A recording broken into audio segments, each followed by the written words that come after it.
Bonjour à tous, c'est toujours le frère Zolo là dans les mystères, dans les révélations cachées de la parole de l'Oba. Je rends grâce à Dieu, le créateur du ciel et de la terre, de ce qu'il est grand, glorieux et redoutable. Je remercie ce Dieu parce qu'il est bon, parce qu'il est fidèle, parce qu'il est tout puissant et de ce qu'il vit inexplicablement hors de toute réalité. Donc aujourd'hui, par sa permission, par sa grâce, par sa toute divine puissance, on va entrer dans les mystères, dans les révélations cachées de la révélation spirituelle. Nous allons sonder les mystères même des Écritures concernant une femme qui a vécu au temps du premier-né. Souvenez-vous de cette femme qui avait le premier-né, elle a versé du parfum sur sa tête, sur ses cheveux, et dans d'autres versions, c'est de l'huile parfumée. Bon, vous savez qu'il est dit dans Proverbe 19:2 que le manque de science n'est bon pour personne, et dans Proverbe 25:2, la gloire de Dieu est de cacher des choses et la gloire des rois de sonder des choses. Mais néanmoins, il est dit dans Deutéronome 29:29 que les choses cachées sont au Père, les choses révélées sont à vous, sont aux créatures, sont aux humains. Mais ce Dieu terrible et redoutable dit par son nom, Mundi, que les apôtres authentiques ont reçu dans Jean 20:22, dans Jérémie 33:3, demande-moi et je te relèverai des choses cachées, des choses que vous ne savez pas. Donc, pour ça, on va entrer dans Marc chapitre 14 au verset 3, qui dit ceci. Christ se trouvait à Béthanie, dans la maison de Simon le lépreux. Point. Pendant qu'il était à table, virgule, une femme entra avec un vase contenant du parfum pur et de grande valeur. Elle brisa le vase et versa le parfum sur la tête de Christ. On vous dit ici, là, pendant que Christ était en Béthanie, il était chez un lépreux dont on nommait Simon. Et pendant qu'il était en table, donc vous devez comprendre ici, qu'il est en train de converser. Il y avait plein de gens dans la pièce. Subitement, il y a une femme qui est entrée. Une femme a fait son apparition avec un vase rempli de parfum d'une valeur inestimable, d'une grande valeur. Cette femme connaissait l'importance de ce parfum, de ce qu'elle avait dans ses mains. Elle a brisé ce vase devant tous les hommes qui étaient assis. Elle a répandu ce parfum sur la tête du premier-né. Or, dans la loi, vous savez que le geste qu'elle a accompli, c'était une métamorphose, c'est-à-dire c'était une représentation symbolique de l'onction quand on oint quelqu'un. Vous savez que c'est le supérieur qui va toujours oindre l'inférieur. Mais on vous dit ici que cette femme-là a eu le courage, a eu la force, a eu le pouvoir, elle a eu le discernement d'oindre le premier-né de ce parfum. Est-ce que cette femme était supérieure à Christ pour pouvoir verser le parfum là, oindre le Christ devant les hommes, devant les gens? Qu'est-ce que ça symbolisait réellement dans le plan physique, astral et spirituel? Toujours est-il que cette femme a brisé le vase, elle a répandu ce parfum sur la tête du premier-né. Et nous allons donc voir spirituellement pourquoi cette femme a versé sur la tête du premier-né. Pourquoi il n'a pas demandé ou elle n'a pas eu la permission. Est-ce qu'elle a demandé la permission au Christ de verser de ce parfum sur sa tête? Comme une maman qui oint son fils, qui met de l'huile sur les cheveux de son fils. Et cette femme-là est venue. Elle a fait pareillement.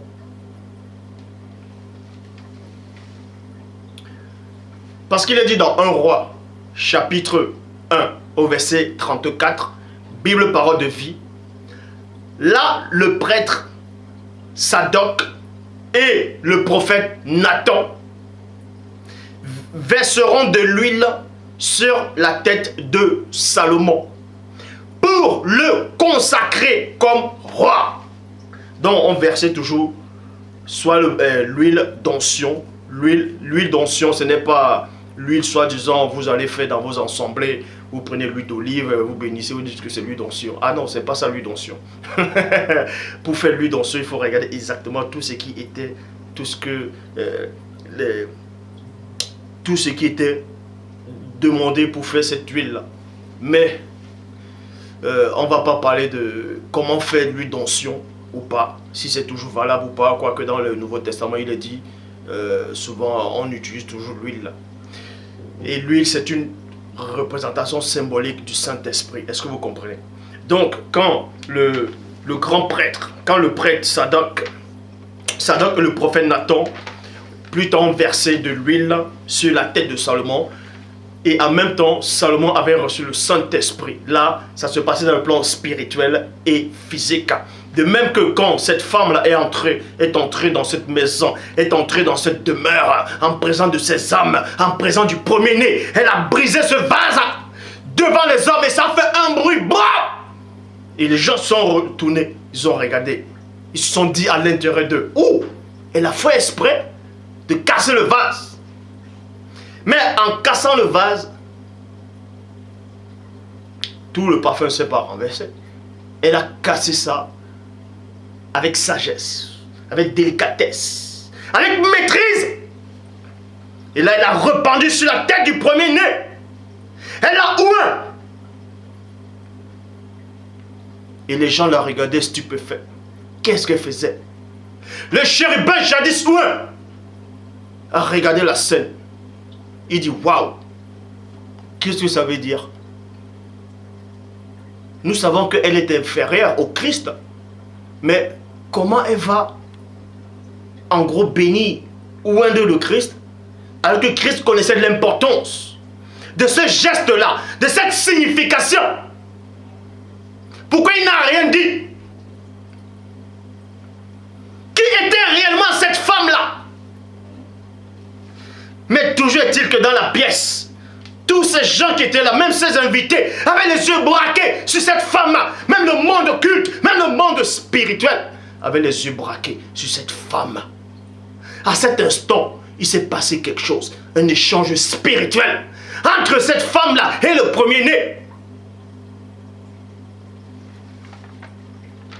Dans Marc, chapitre 14, au verset 4, dans la Bible Parole de vie, il est dit ceci. Alors, quelques-uns des invités ne sont pas contents de tout. Donc, vous dites ici, quelques-uns des invités qui étaient là n'étaient pas du tout contents. Et ils se disent entre eux, deux points. Elle a gaspillé ce parfum. Pourquoi? Elle a gaspillé ce parfum. Mais pourquoi elle a gaspillé ce parfum? Cette femme aurait pu vendre ce parfum et avoir beaucoup d'argent et se faire plaisir. Mais elle a préféré briser le parfum et mettre ça sur le Christ. Mais ces gens qui marchaient avec le Christ, ces gens qui étaient là, dans cette pièce avec le Christ, c'était des hypocrites. Parce que pour eux, devant les hommes, ils venaient admirer le Christ. Mais quand cette femme-là prend un parfum de grande valeur, ou l'huile parfumée dans d'autres versions, elle verse ça sur la tête du Christ, pour eux c'est du gaspillage. Donc à cet instant, ces gens l'ont fait comprendre que Christ n'était pas important pour eux. Parce que c'est du gaspillage.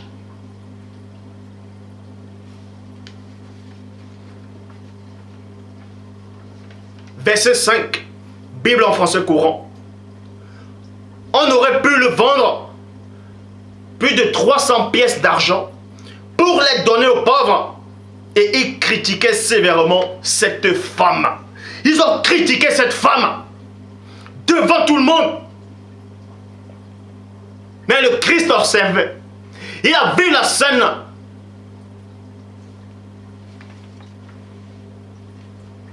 Dans le verset 6, traduction, le maître de Sarsi.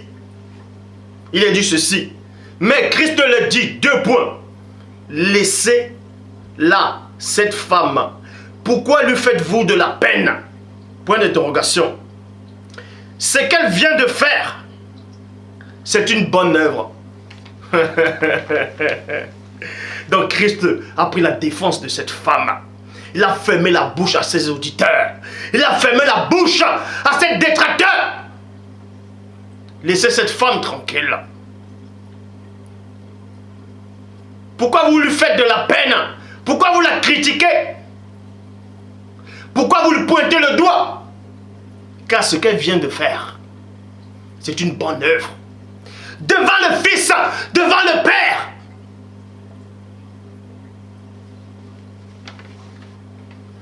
Verset 7, traduction Abbé Rilette, il est dit ceci.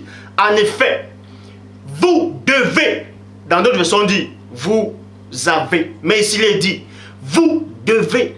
Tapez la définition de devez. Vous allez voir ce que ça signifie. Donc, dans le verset 7, traduction Abbé Rilette, il est dit ceci. En effet, vous devez toujours avoir les pauvres avec vous. Virgule. Et quand vous le voudrez, vous pouvez toujours les faire du bien. Mais moi, vous ne devez pas toujours m'avoir. Mais pourquoi dans cette version, Christ emploie le mot devez? Vous devez toujours avoir des pauvres avec vous et vous ne devez pas toujours m'avoir. On s'adressait à qui? À quel groupe de personnes? Parce que Christ ici a parlé dans un langage spirituel. Quoique tout son langage durant sa vie terrestre était spirituel.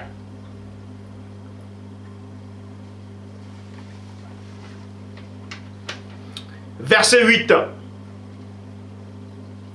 Traduction John Nelson Darby.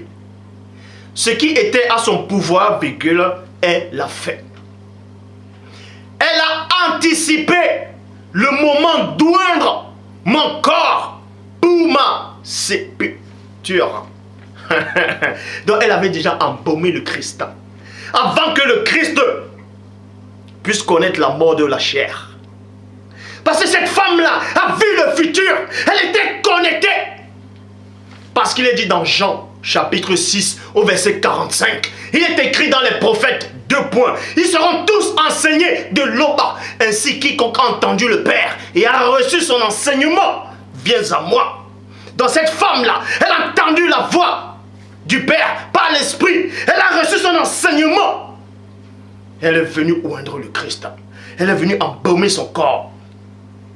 Parce qu'elle était connectée. Elle a vu le futur. Et Christ avait compris ça. C'est pour ça qu'il s'est laissé faire.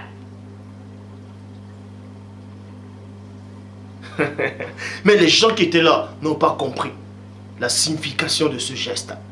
Christ avait compris ce geste. Avait compris cette signification. Qui c'est qui avait envoyé cette femme-là? Donc, elle a embaumé le Christ parce qu'elle a franchi le mystère du temps. Est-ce que vous comprenez? Cette femme a franchi le mystère du temps. Donc je m'adresse à tous ces sœurs. Arrêtez maintenant de vous sous-estimer en disant dans la Bible on parle que des hommes, on parle que des hommes, des patriarches, des patriarches. Est-ce qu'on parle des matriarches? Cette femme aussi était connectée. Elle avait quelque chose en elle que la plupart n'ont pas. Elle avait compris la pensée. Elle avait compris le mystère caché du temps. Elle avait compris. C'est pour ça qu'il est dit dans le verset 9, Bible parole de vie. Je vous le dis, virgule, c'est la vérité, 2 points. Partout où on annoncera la bonne nouvelle, virgule, dans le monde entier, on racontera ce que cette femme vient de faire et on se souviendra d'elle. Et je suis là pour honorer la mémoire de cette femme selon que le premier-né avait déjà prédit dans les temps jadis. C'est pour vous montrer le mystère de la connexion.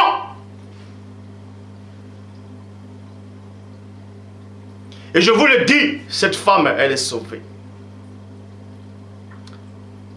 Vous allez peut-être me dire, où est le verset qui montre qu'elle est sauvée ou qu'elle n'est pas sauvée? Le fait que Christ puisse dire, partout où on annoncera, c'est-à-dire même dans le futur, on se souviendra de cette femme, du geste qu'elle accomplit, de sa mémoire. C'est pour vous dire qu'elle était sauvée. Elle est sauvée. C'est une sainte. Dans le but de cet enseignement, de cette exaltation, s'adresse particulièrement aux femmes, aux sœurs. Ne baissez pas les bras. Vous pouvez être connecté avec l'esprit du divin. Vous pouvez être connecté avec le Mundima Loba. Vous pouvez être connecté.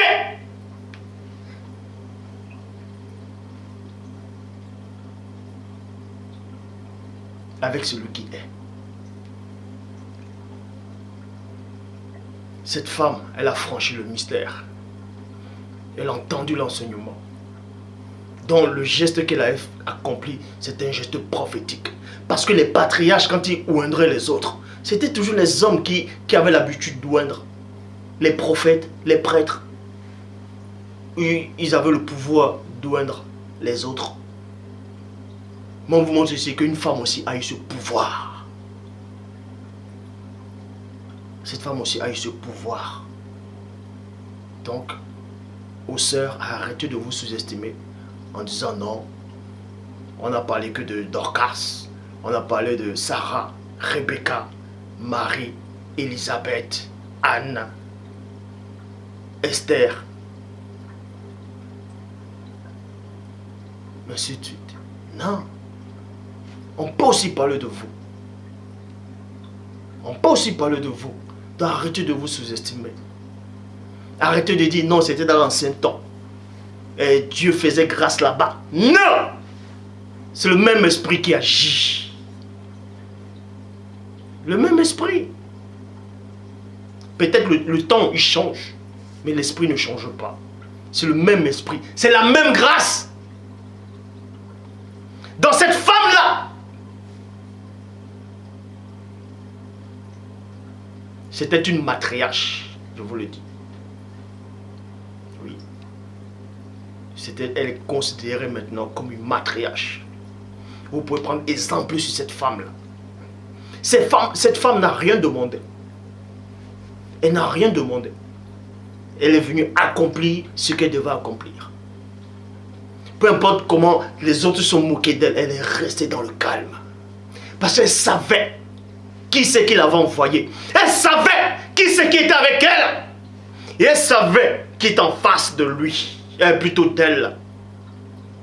Elle savait cela.